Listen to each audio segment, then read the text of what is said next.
Welcome to Ellevate Louisiana's Engage videocast. Ellevate Louisiana was founded in 2020 to empower women leaders throughout Louisiana by connecting and educating them on the challenges impacting our state with data-driven, nonpartisan solutions to make a better future for Louisiana. Hello, welcome to Ellevate Louisiana's Tax Reform Roundtable, where we are preparing for the upcoming 2023 fiscal session of the Louisiana Legislature. I'm Julie Stokes, founder and president of Ellevate Louisiana, as well as your host and moderator for today's presentation. We're excited to have our special guest panelists here with us today. Jaye Calhoun is a partner in the New Orleans office of Keene Miller with more than 25 years of experience assisting clients with tax compliance, planning, the use of tax and business incentives, and representation in tax audits and controversies. Jaye is also a member of the Ellevate's board of directors. Welcome to the show.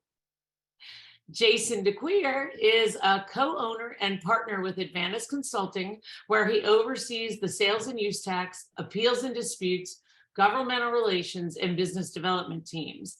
He also served as the executive counsel at the Louisiana Department of Revenue, which is where I met him when I first ran into Jason at the Capitol.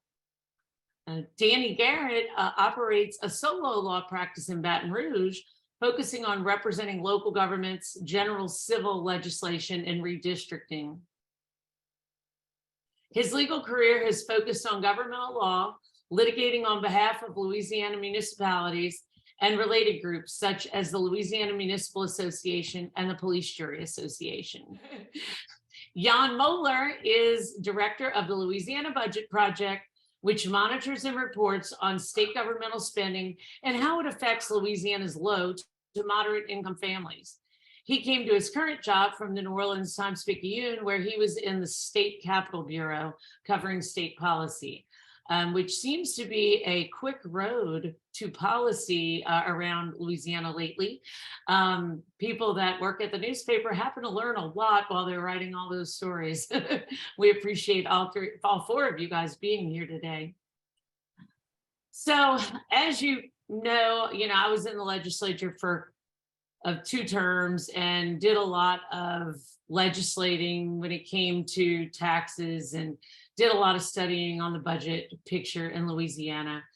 And one of the things that stops legislators from being able to do something in the legislature is if you're in an election year.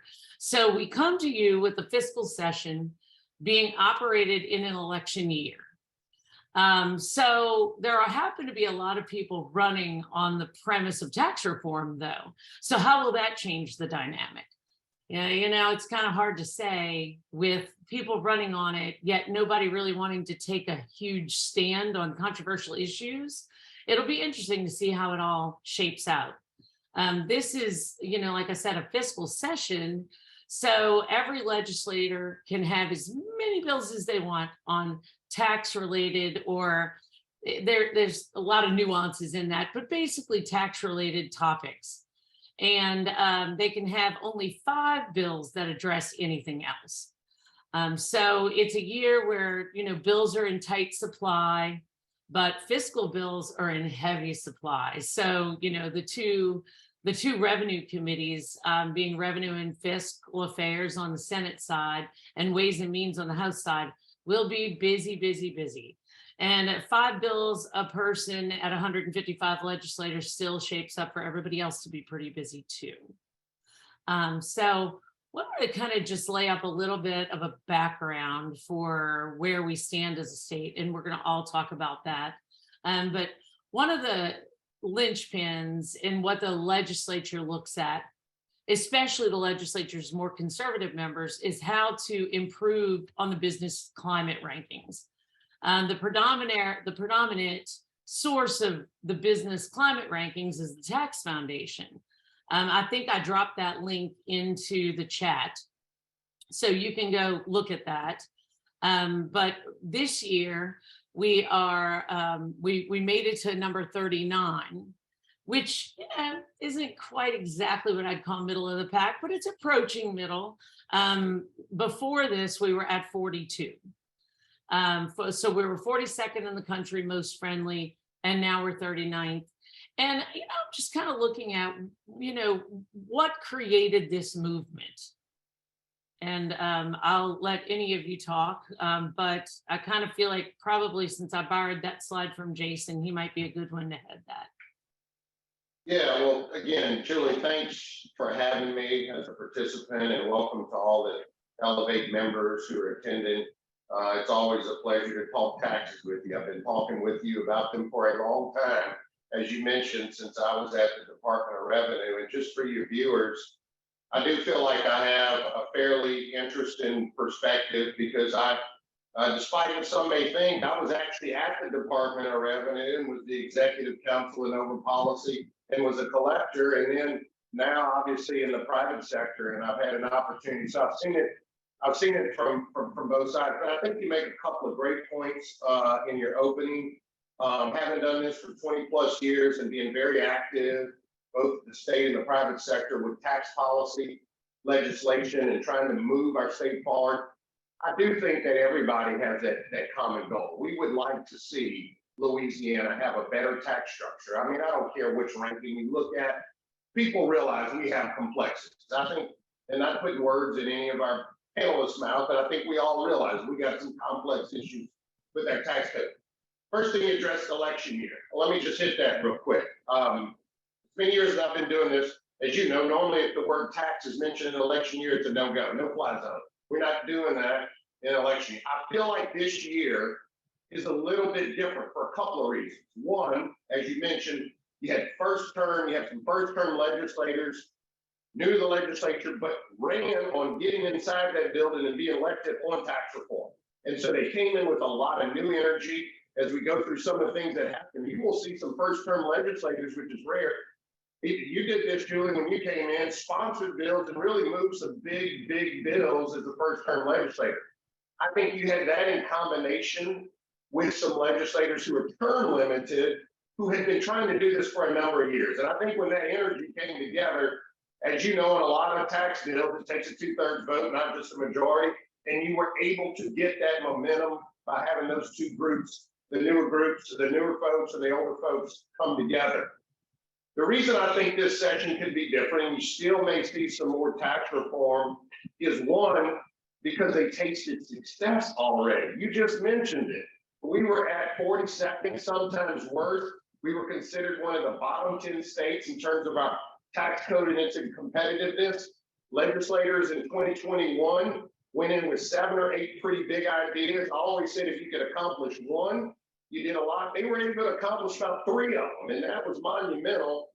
They see now, when they go back to that map, Julie, it may not be a big deal just to us, the lay folks, seeing 39, but we're no longer in the bottom 10. So that is a huge deal. And they realize there's some unfinished business. Plus, I think with the gubernatorial race, you are hearing candidates talk about tax reform.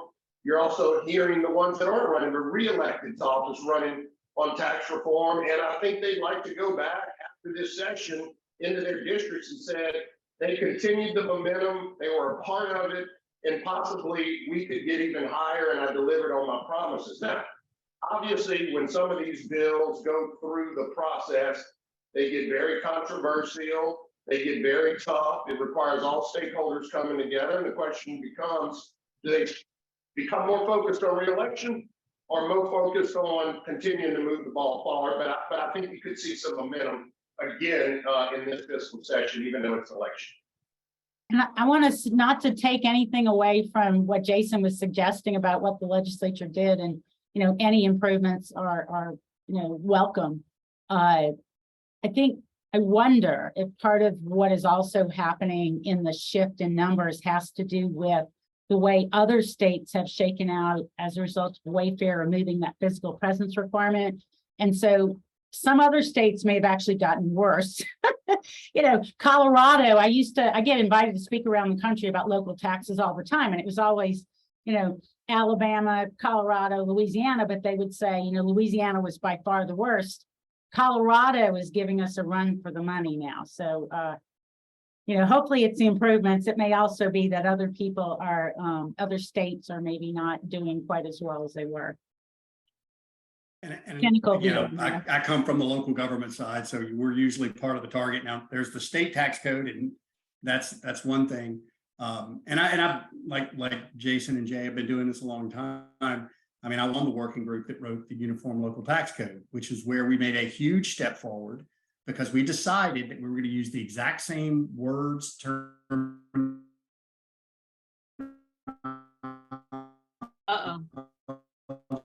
these definitions for both states.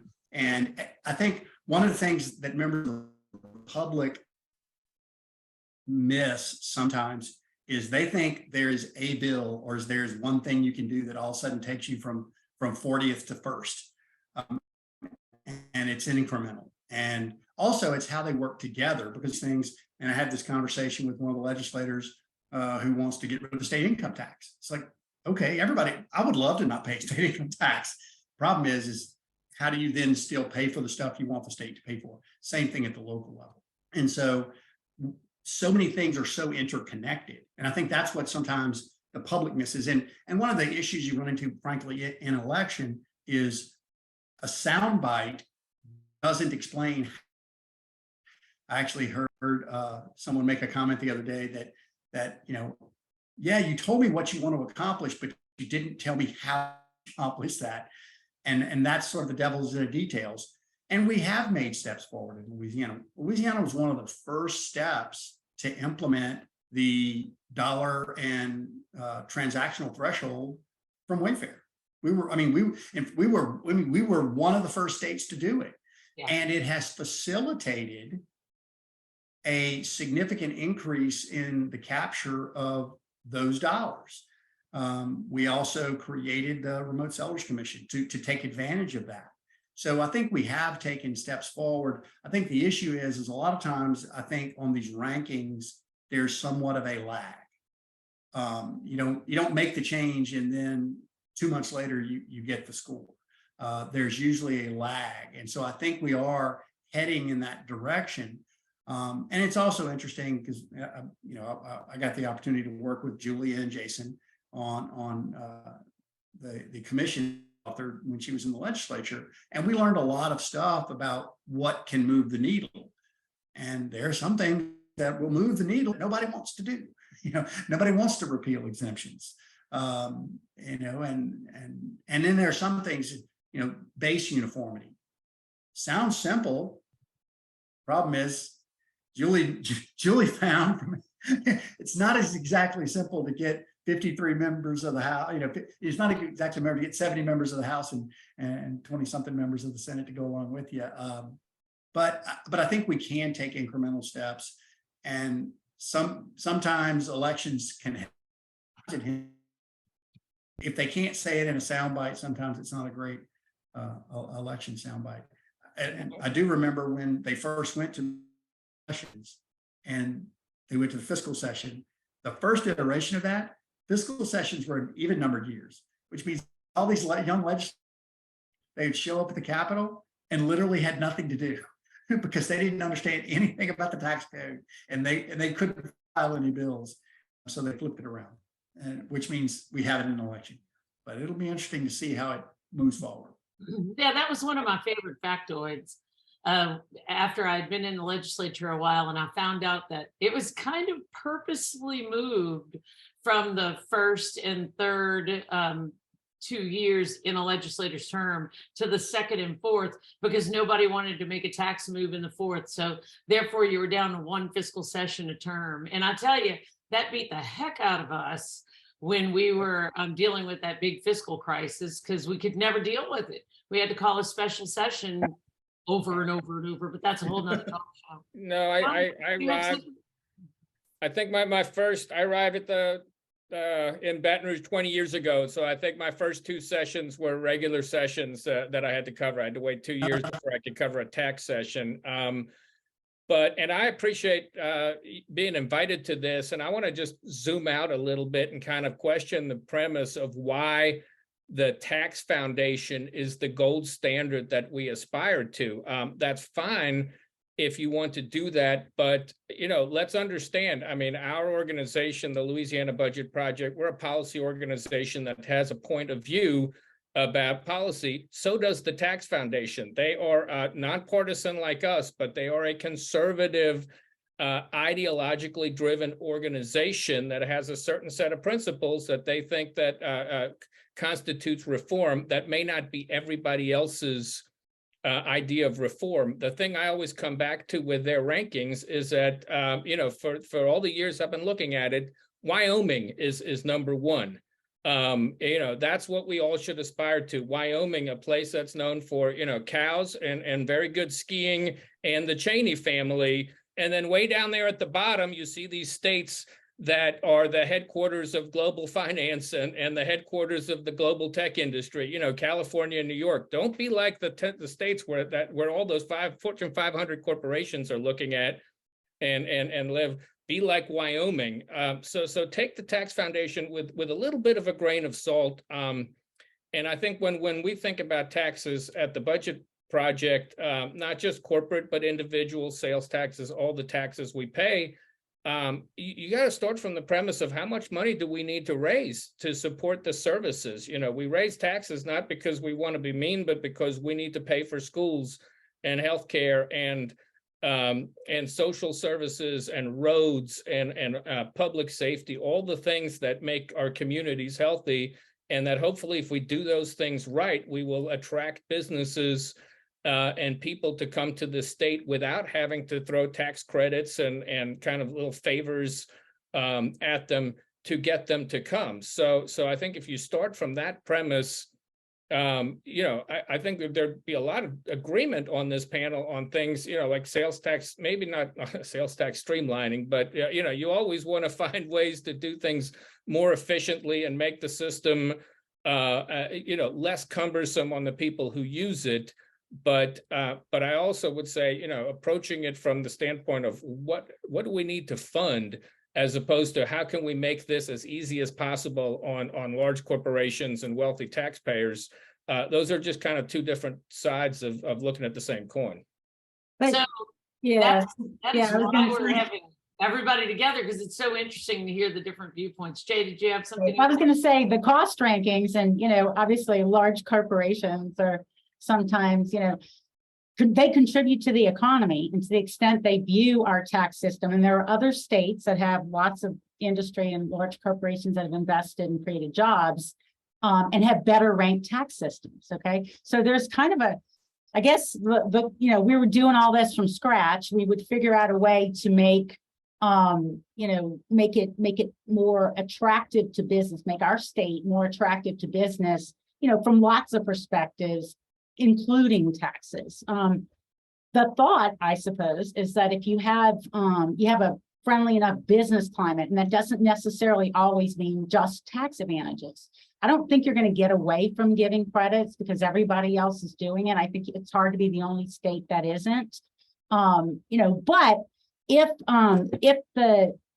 we could do a lot to improve our business climate from a tax perspective by simplifying things, by having uniform, centralized administration of sales tax. But also we have this crazy, franchise tax, which is ridiculously complicated to administer, ridiculously difficult for businesses to figure out how it works. Basically taxes investment in the state. It's kind of like a property tax on your net investment in the state. Raises not so little a percentage of our tax revenues that we can just kind of get rid of it. But if we could get rid of it, or if we could simplify it, it would be helpful. So I think there's a lot we could do short of lowering taxes, or not offering credits, to simply simplify our system. And I think that would go a long way to making our state more business friendly. And business friendly is not a bad thing. Individual taxpayer friendly is important, but business friendly is also important because businesses create the jobs. Do the investment. If I could, I want to go through lay some of the foundation so that maybe this means a little bit more, to the people that are listening. But like when you come down to what the Tax Foundation has said, and I'm not endorsing any basis of how you think about it, honestly, because I could argue everybody in this room's position and mean it. I really think everybody's got a good argument. But, you know, so the business climate rankings are something that businesses look at. I know they do. Whether or not they should entirely be looking at that or not is, you know, a matter of opinion for sure. And we did move from 42 to 39. And unless somebody tells me, I'm going to say that that's mostly because we got rid of the federal income tax deduction and we started to pare back the franchise tax. Would you guys agree with that? Well, it's a couple things. You had a lot in there. You eliminated the federal income tax deduction. You lowered rates for both individual income tax and corporate income tax. Corporate income tax had 5 different rate brackets, made no sense. We now only have 3, so it makes it simpler. And you began to repeal a franchise tax, which is a tax on the capital that a business brings into the state, and you begin to phase that out. So a couple of those things contributed, but 2 quick points I wanted to make. Comments Dan and Jan, and I don't want people to think I always disagree, because Dan and Jan, we do agree a lot. But Dan was like, yeah, this increase doesn't really happen overnight.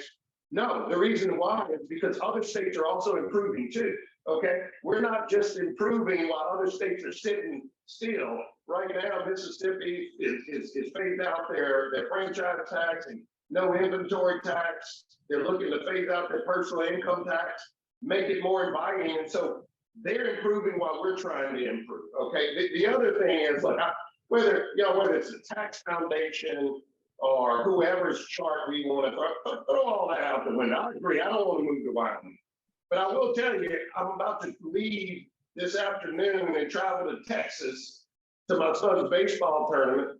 And when I go over there to those high schools, they look like colleges. The roads look new, and they don't have a personal income tax. And I go to Florida. You don't need a map or a cute graph when you go over there. The schools look better, the roads look better, and they don't have a personal income tax. The sales tax rate is lower. It's centralized, and those are things that make that system simple. So, no, I don't want to be like Wyoming, but I am losing a lot of friends in Texas and Florida who are in the top 10, and you don't need a map when you go in those states to see what those states look like. Yeah, well, and you know, if I could interject, because I want to try to keep us on this little trail we're on, because I know we're all as passionate about this, but it's like when Richard Nelson yesterday said that the minute that you drive across the border to Texas, that you add 3 years to your life, 4 years and 33%, and 33% to your paycheck, and so. I think that's it. Looking at that, I want to tie together kind of what you're saying, Jason, to what Jan would probably say at the same time, is that you can have the tax structure, but if we still have an uneducated public and we still have bad roads and we still have crime and all the things that we might not be able to fully support without the revenue base that Texas raises in a completely different way through property tax, and we kind of shut that off to a great degree. If you don't have those things, and I watched it, you know, in previous years, you can throw all the economic development that you want at people, but people don't want to come here because they don't want to deal with the crime and they can't find a workforce, you know, so it is a very holistic argument. And one of the things- and it's interesting because, and you know, whenever we get into these comparisons of other states, and I actually had this conversation with Richard Nelson as well, and that is looking at another state and going, oh, they're better than us, so let's do one of the things that they do. Well, the reasons that Texas's schools look so good is because, and my brother was in San Antonio for years before he moved back to Baton Rouge. He's a doctor, and he had a smaller than mine I have now. When he was in San Antonio, he now has a house that's probably 2.5 times mine here in Louisiana. He pays less property taxes here than he paid on his little house in San Antonio because their property taxes are about 3 times higher. And interestingly enough, there is no Board of Commerce and Industry giving out ITAP in Texas. I know somebody's going to have an opinion about that. You got to go to the local county government and ask for your property.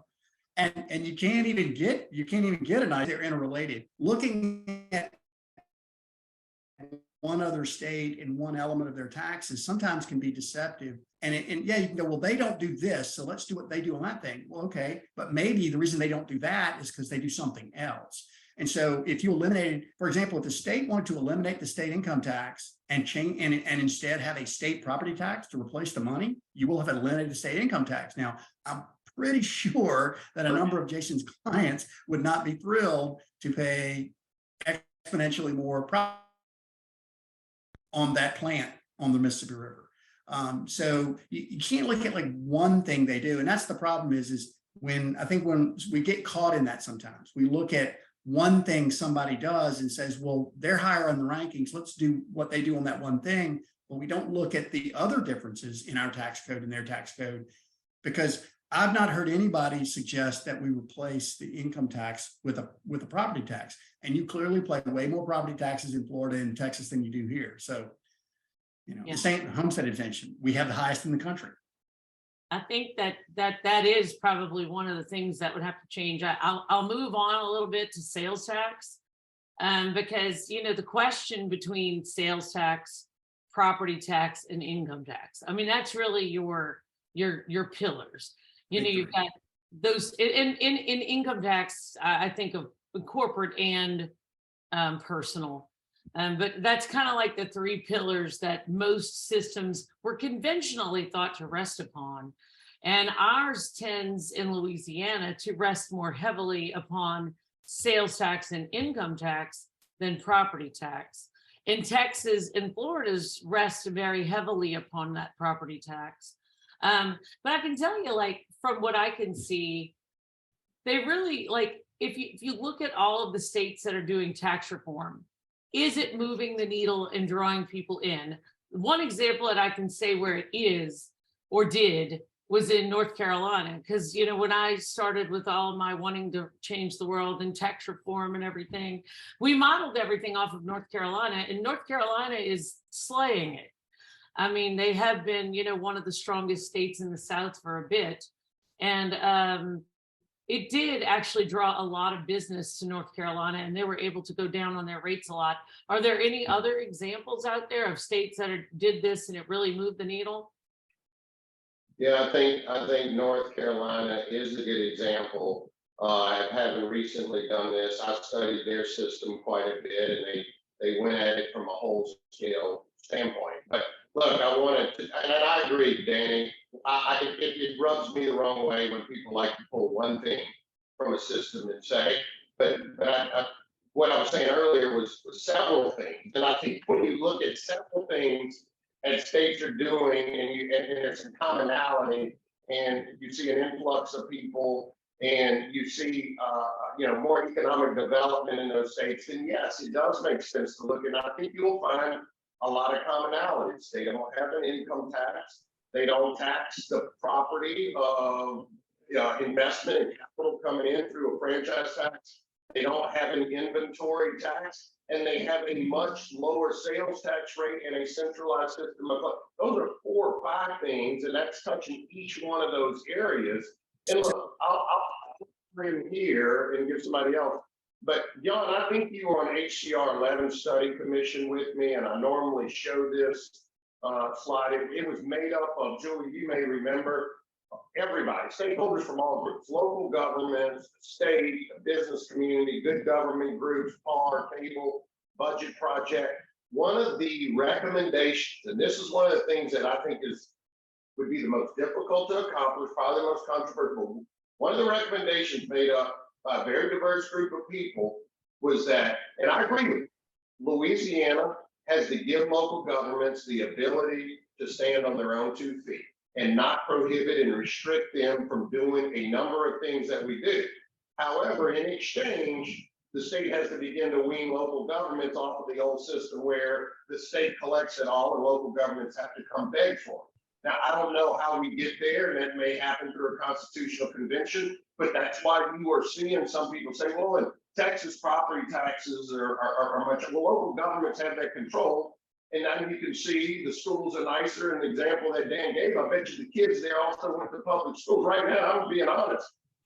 If I could, and it was a viable option, I'd pay more property taxes and send my kids to good quality public schools. there's none sitting around me. I would take that exchange. So when you factor in, yes, you pay a higher property tax, I'm also factoring in, yeah, I'm a low one, but I'm making it up in private school tuition. And there are a lot more viable options with public schools and those sort of things that I think if you look at it, people may be willing to take that trade-off. I think they And I will. can actually tell you he's right, because if you look at, and Jason and I live in the same part of the state here in Baton Rouge area. In East Baton Rouge Parish, we have 4 school systems. One of them, Zachary, they're either number 1 or number 2 every year, right? They have the highest school board millage of any school district in the state of Louisiana. I mean, and exponentially higher. And it's not an action that, if you look at the school systems that are always in the top 10, and you look at the ones that are always in the bottom 10, the commonality is the ability to generate local revenue, because from a state level, we've kind of been, there's been a transition in how schools are funded. And now they're more heavily funded locally.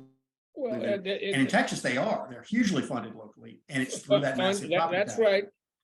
That is right. But as somebody who sends both his kids to high quality public schools in East Baton Rouge, the biggest factor in the success of a school is the family income of the children who attend that school by far. There is nothing magical about the teachers in St. Tammany Parish or Zachary, Right. as opposed to the teachers in East Baton Rouge Parish. It's just that the children who attend those schools come from families that make more money. So that is really, if we want to improve school test scores, we need to talk about poverty in this state. And I agree. As the husband of a East Baton Rouge Parish school teacher, same here, who has worked in some very challenging schools in MEOR, where, I mean, my wife's first school was Claiborne Elementary, and it was phenomenal. It is an amazing facility, and it's got very good teachers. The problem is, it is in one of the poorest areas of Baton Rouge, and she will tell you the family dynamic is the biggest element. And I think those things kind of go together, because I think, Jason, you are absolutely correct. Involved parents where education is their primary goal, is such a high priority for their kids. They're willing to pay what it takes, and they'll pay it in property taxes if they feel like they're getting their money's worth, or they'll pay it in private school tuition if they feel like they're getting their money's worth. I think that what Jan brought up is, you get areas of the state like a Tensall Parish East and West Carroll, those areas of the state, and it's just there. It's such a lower financial dynamic that it makes there's no wonder that they're there. But like I said, I think the point is that you got to figure out what that community values and what they want, and that then drives what taxes they're willing to pay. But like I said, everybody would like to be Texas, and unless they got Texas's property tax bill. Yeah. So, I mean, I think what you're hearing this conversation is just a real balance of how we fund government.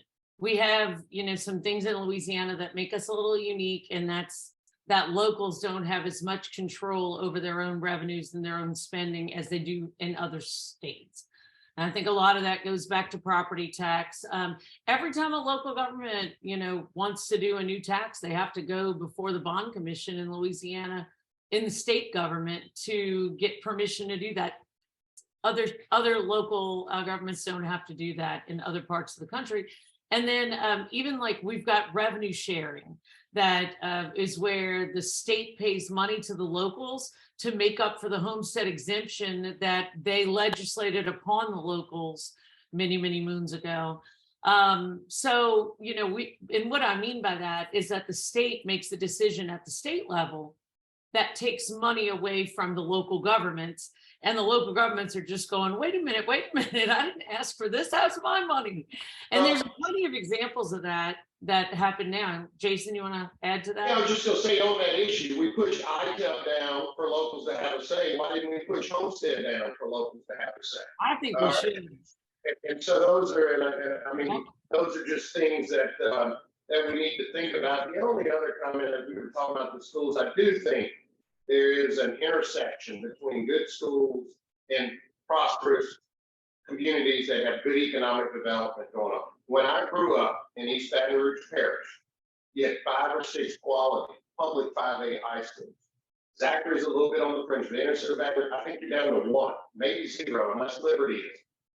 Ascension Parish, where there's ton of economic development, ton of investment, ton of new manufacturing moving in. They're building their 4th or 5th 5A public high school within 5 miles of each other. Whenever I'm coming back from New Orleans, I see the outgrowth of going from Baton Rouge to Ascension Parish. That's where the good jobs are. That's where manufacturing establishments are. That's where a lot of the growth is. And I think that has a lot to do with the intersection. So, you know, when I listen to all of this, what I come back to is that in tax reform and in how we structure our taxes in Louisiana, I think that, you know, as far as income tax and reform, we did a good bit of that when we got rid of the federal income tax deduction.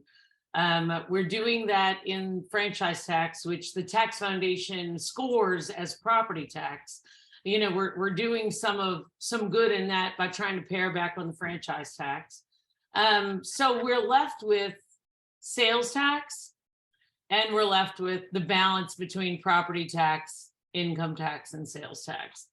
And so, you know, one of the things— Simplification as an overlying principle. Simplification as an overlying principle. Yeah.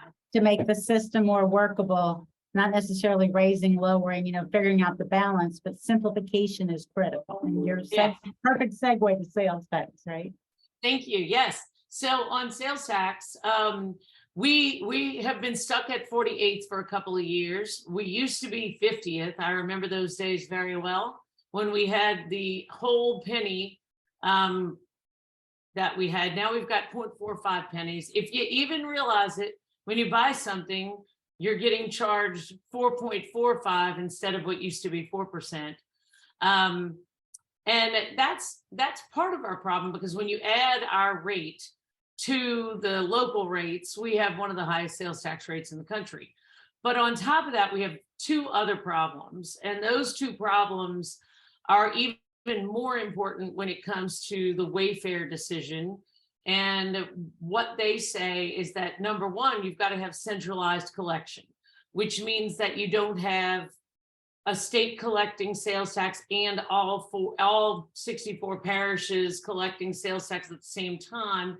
And so our answer to that, it was actually my bill, was the Remote Sellers Commission, where all of the remote sellers that don't have nexus or a physical presence in Louisiana, where all of them can remit their taxes to. So it's made up of locals and state government, and it oversees the collection of those remote taxes. So that is functioning right now as a solution to that problem. But a couple of years ago, we had an amendment on your vote, you know, on the ballot, where you could choose to have your taxes remitted to one body, and that there would be one body made up again of locals and state government that would collect in all of the taxes. And that failed, you know, so I think that was, it was a big deal to a lot of people, and it failed. And I wonder, is that proposition going to come back this year? So I'm going to jump in here, and so Julie, to just ultimately, it did not get enacted.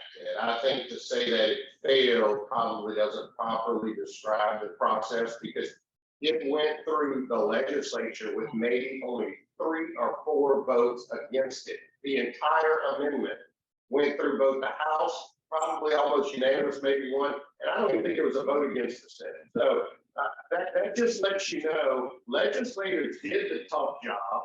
They all came together, Democrats, Republicans, Black Caucus, members, everybody came together and realized this is something that we need to do. I was tasked by the Speaker to chair a commission leading into putting that constitutional amendment together. And we had a very, again, diverse group. Danny, you were probably on there, Jan. I can't remember if you were. But we had a very diverse group of local government collectors, business, state, And we came to a unanimous decision, Julie, not a single vote against from that commission, that we need to centralize our sales tax system. So I think we can all agree that the need is there. And I think the proof is in the pudding. And there is one change that I think is out there that has to be made. It's this. I'm not saying this. Honestly, this would put me out of a job. I run around all 54 parishes handling sales tax collections in the various ways it's interpreted for clients. That's what I do.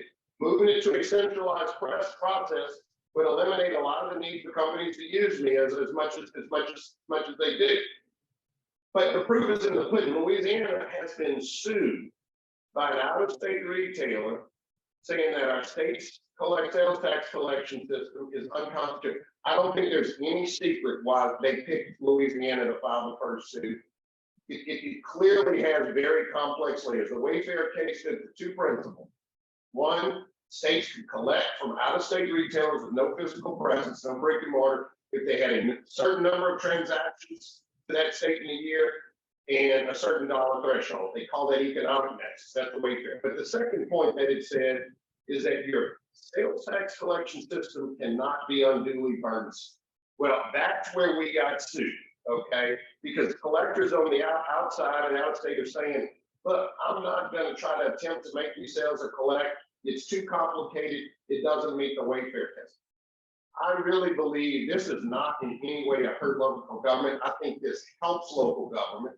It makes clear that they will always be able to collect the taxes that are due them, just like other states are. We used to have 463 collectors. We went to 60. Each parish had to have their own collector in the 90s. And now as the system keeps evolving and we're transacting things different way, we have to keep up with the way things are transacted in today's economy. If we don't, we're sitting on a lawsuit. If it comes in and says the plaintiffs win that lawsuit, immediately local governments would be enjoined from collecting sales. Nobody wants that to happen. That's not the goal. The goal is, let's develop a system that's simple, that meets the principles of 49 other states, 48 other states. Colorado's a little bit in this bucket. And let's build something that's stable, that we can collect our taxes and get it back to local government. The days that local government is not going to get, they sit on the board. They have an equal number of seats on the board. They get their money through parish e-file. The state does not touch the money. There's a lot of myths out there as to why we shouldn't do this. But this is one of the single biggest things that we need to accomplish. And it's for our own good so that we can keep up with other states and get the revenue that we deserve. And this is where I think Julie's going to get her fun time. Couple things. One, and now Julie, you were on I think we were all on this. The Tax Foundation was asked in testimony before Julie's commission, how much would our score improve if we snapped our fingers and went to state central? And they said not at all. It's about the undue burden. It's not necessarily about centralized collection. It's about And this is the thing is, and this is the thing. Okay, hold on, guys. Everybody's quiet. So they, and I've stayed in touch with the Tax Foundation. I ask them every year what we could do. Hold on, guys. This is not a 24-hour cable network. We gotta talk one at a time.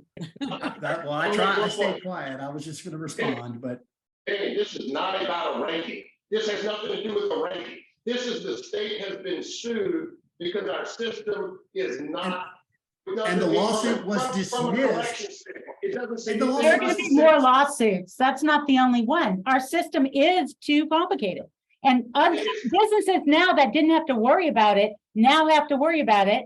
And the locals, I don't know if it was a defensive thing, but they have gone after out-of-state businesses almost on a gotcha sort of thing. They've been doing that for years, and this is where it comes home to roost. Okay. Well, the thing is so far, a court has never ruled that our system was unduly burdensome. And look, I read that lawsuit. It only just became the standard. Give it time. And the thing is, the first of all, I mean, we can get into the details of that lawsuit, but that company was not even subject to Louisiana sales tax law. First of all, I'm not even sure why they felt they had standing, but I can't do that business. that suit has already been dismissed. I understand they are appealing that dismissal, but right now, so the big lawsuit that everybody was so worried about was dismissed. It was at the first dismissed level. because it's in federal court. Only definition act. Would have been brought in state court. Well, Let and I me understand summarize everybody's that. worried, but this is the thing is Louisiana, like I said, and I made this point earlier, we were one of the first states to step up after Wayfair. Now, I think there are people that are still arguing that maybe Wayfair is not even right because the number of transactions should not, in other words, if you have 2,000 transactions, but you sell a $1 product, that's $2,000 worth of sales that you don't have enough contacts. But that's not what the Supreme Court said. They approved South Dakota's bifurcated process. California raised their, but that's what the Supreme Court said. South Dakota is a streamlined state. South Dakota has a uniform system of rules that they agreed to based on the streamlined sales tax project, which was a state by state effort to come up with uniform rules. Holding of the We're not a streamlined state. Okay, guys, That's not the I gotta holding. reel this in. Danny, Jay, everybody, just for 1 second. Because, and look, that's why I'm sitting here with this group of people, is because, I mean, when I look out over you guys, Jason, pro-business, Jay, pro-taxpayer, I would say. You're defending Truth, justice, and the American way. Yeah. Jan, pro-moderate to low and income families. Danny, pro-local government, and just, for him, local government and making sure that everything's funded on the local level as well. And fair.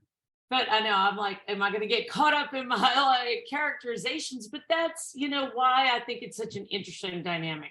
But I think that this dynamic between these four people should show everybody listening to this thing right now how hard this is to do.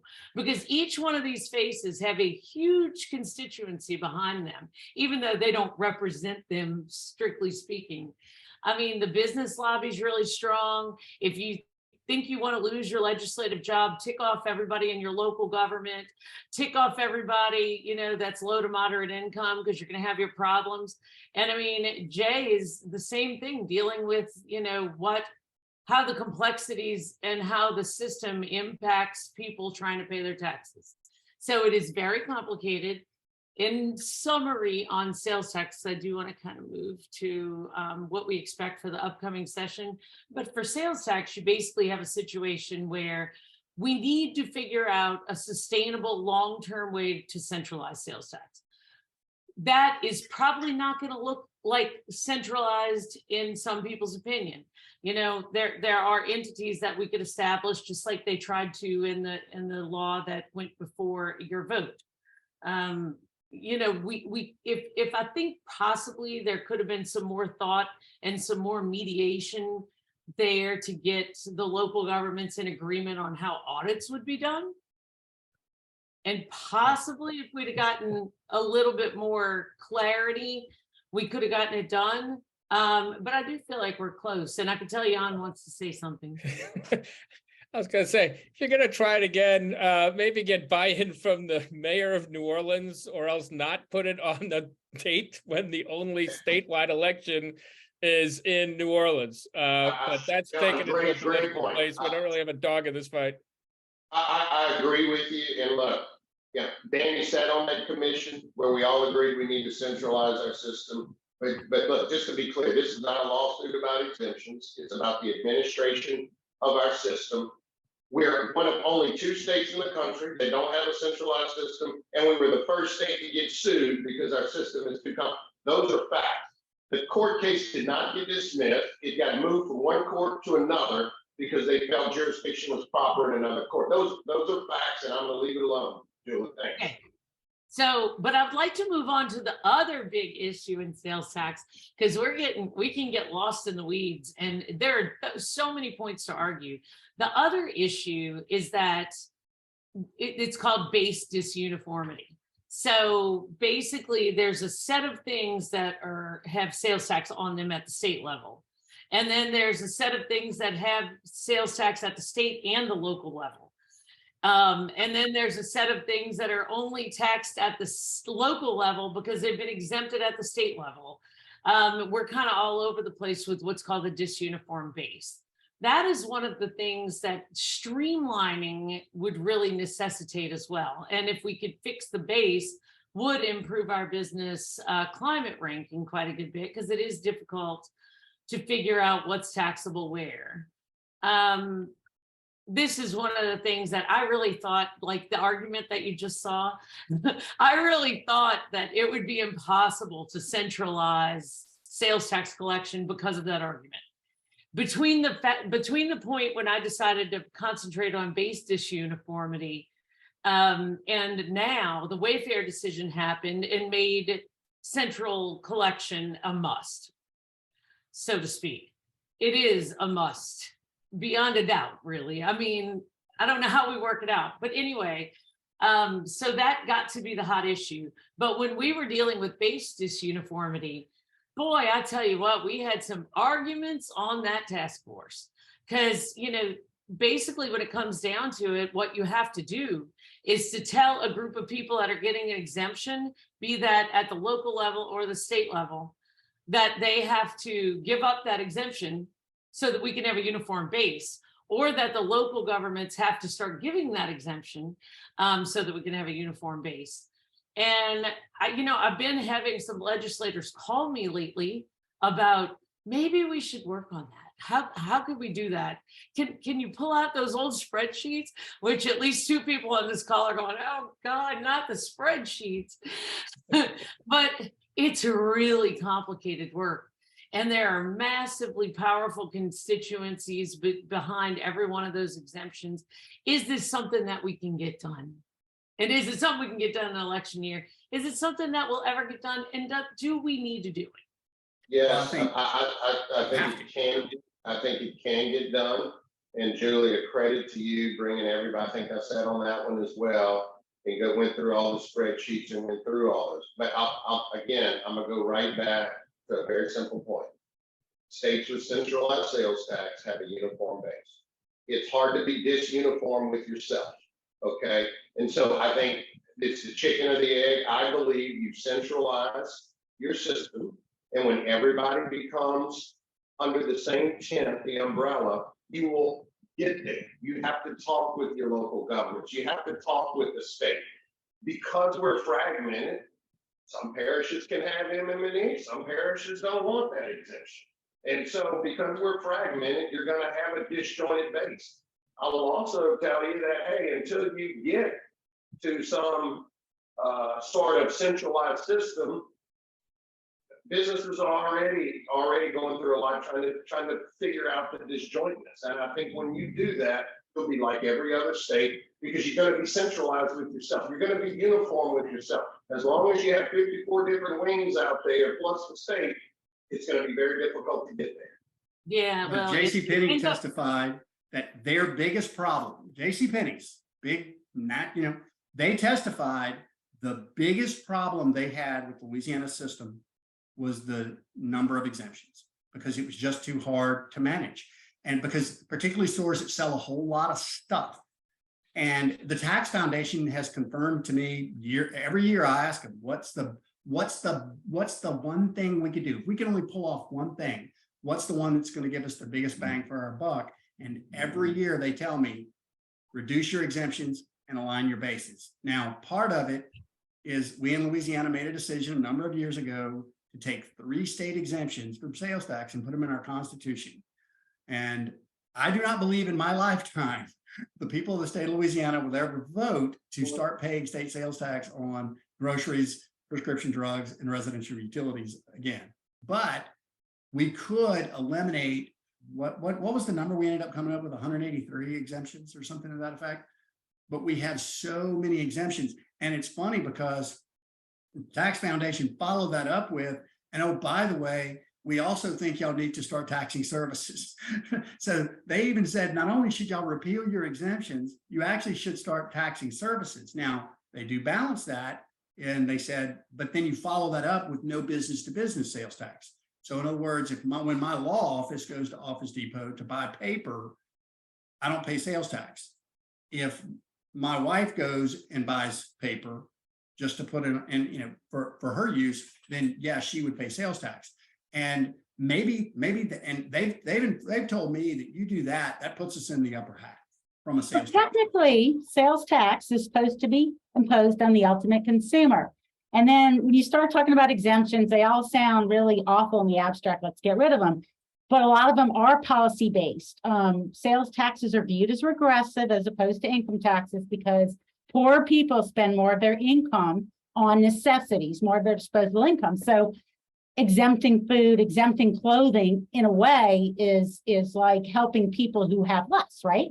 And then business to business exemptions prevent those tax obligations further up the chain in manufacturing, retailing, creating tangible personal property for ultimate taxable sale. Exempting them up the chain means that all those tax costs don't have to be passed along and make the end product more expensive. So you've got business exemptions, business input exemptions, very important. You've got personal, public policy exemptions. When you go sell plasma, you don't have to pay tax on that. The exemptions in general. Now, I'm sure there are some in there that were just tailored to a specific business, but quite most of them, Julie's doing this, most of them are. Those are really hard to were intended to prevent that pyramiding of taxes on all those transactions to the end consumer. And you can look at taxing services. We have about 8 services we tax. We don't tax as many as Texas does. The problem with taxing services, it's also, you have to have more information. You have to have more uniformity. Businesses have to know what's being taxed.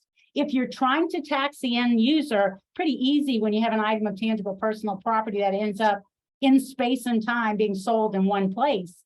But when you're taxing services and you have to kind of figure out, who's the end user, what jurisdiction gets to tax it, it just becomes more complicated. And we've got enough complication right now. I'm not saying we couldn't tax a few more services, but there's lots of services I don't think we would want to tax or could tax. I think Jason's point was exactly right. If we had one set of rules, state and local, we could make those decisions, but it would be a lot simpler. And that's Jay's soapbox, is simplification would solve a lot. It would solve a lot with respect to our business climate. I agree. And look, one other issue that we're leaving out of here, look, nobody's for harmonization and equalization of bases as much as I think it creates a simple system, predictable rules to follow. But I will also tell you, this is an area where our tax code is absolutely antiquated and we have to keep up with the Joneses here. What's going on right now? I love to give the example.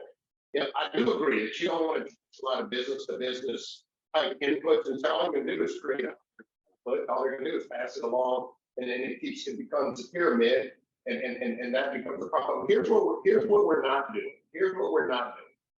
How many of you, and I know a lot of you on here, at least my age older, used to go to the record store, the tape store, you used to buy a tape to play in your car and split it over the cash register, and you pay 10% sales tax.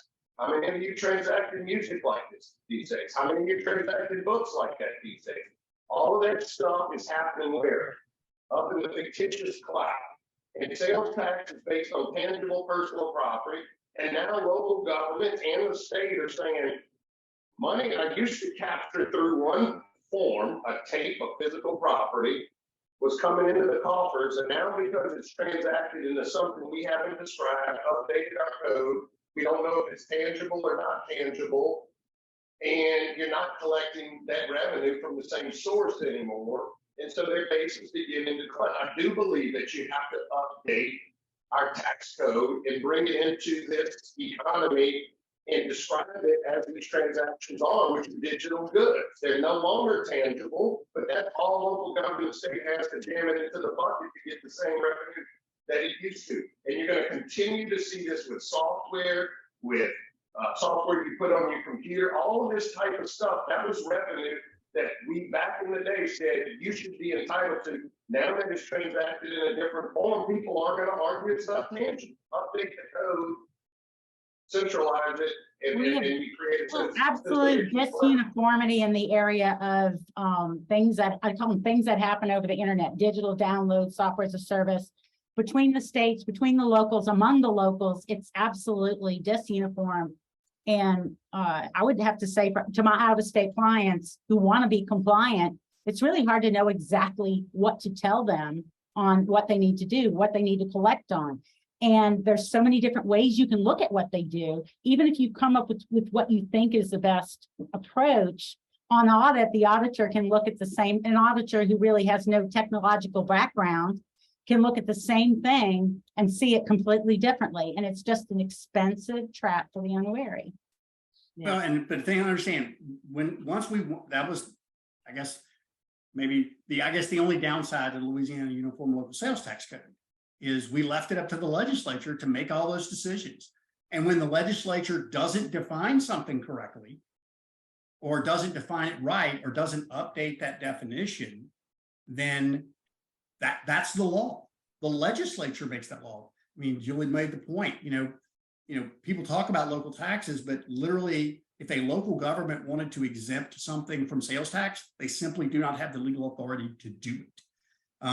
They view software as a service as not taxable. I've never heard a local say the same thing. If there was an exemption that the legislature had granted that locals didn't feel should be granted, again, they have no say-so over that. They're interpreting the same law differently. That has nothing to do with what the state did. Like I'm saying, software as a service. The state we as lawyers do that all the time. The local I'm glad you said that. I'm glad you said that, Jane, because I wanted to kind of explain to people who might be like, why does it matter so much that we have decentralized sales tax collection? And I think that what you just said, Jay, is one of the things I kept thinking over and over I wanted to say. And that's that, even though we have the same definitions, we have all these different interpretations of the definitions. And you get taxpayers that get, trapped in having to pay tax in one parish that they're also saying is due in the other parish because of definitions. And that is actually a bigger deal to most companies doing business here than is having to remit multiple returns. Or, to some extent, it's even a bigger deal, I think, than having multiple audits. Although if you get, 10 audits dropped, or God knows how many dropped on you in 1 year, you're going to not be very happy about that. But that difference in interpretation, does anybody disagree? I think that's probably the biggest problem. That is absolutely one of the biggest problems. And Julie, you tried to help with minimizing this problem by creating the uniform local sales tax. Okay, but what we're doing, instead of solving the big problems, we're just building out more little boxes to administer tax. That doesn't make us more more simple. It makes us more complicated. So now, if the Uniform Local Sales Tax Board was to come in opine and say, hey, this is the guidance for all the parishes, that is great. And that is a big help. And that moves us in the right direction, because we have one board if all the parishes agree. But guess what? The state may have the same provision in the Uniform Local Sales Tax Board and its guidance. The state doesn't have to listen to that at all. Right. And it can be the same provision of the law. We can change that. We can make the state have to listen to it. So the local Uniform Sales Tax Board, the concept was that it could grow to function as the central collector by having the state work with it. It could at least be a basis for all of the parishes to start having the same interpretations. But I believe Dannie Garrett represented a lawsuit that threw out the funding mechanism for that. Well, and it's funny because everybody thought that the suit was about not having the board, and it wasn't. It was a much more narrow, in the weeds issue, and that was instead of the board being funded by the local collectors as their choice that they thought it would serve a service, the legislature made the decision that it was going to redirect the expenditure of locally levied sales taxes. And for my clients, and I had 3 of them that I represented, and they were very worried about that. Because if you pass a sales tax locally that say, and you say you're going to use it for something, but the legislature can come in and say, no, we're going to create an entity and we're going to take the local sales taxes and we're going to use it to fund that entity. That's a big deal for people who represented local governments for their whole career, because the state could do that every time they got in a fiscal crisis. The hypothetical that I gave to the court that the court totally agreed with was, if that can happen, the state could have created the state local infrastructure board, and they could have carved off part of your local sales taxes and used that to fix state highways that happen to be used more like surface streets. Here in Baton Rouge, Airline Highway, Florida Boulevard, all surface streets, all state highways. They could have basically taken monies that were supposed to go to local roads and used them to fund for state roads. But again, and that's all the Supreme Court ruled. The Supreme Court simply ruled that the legislature cannot override the voters in a local tax election as to how those dollars are supposed to be spent. And that's all we do. And look, all of those weeds, I'm sure, are important to your clients and the 3 school boards you represent. But at a high level, Julie, this is where we are.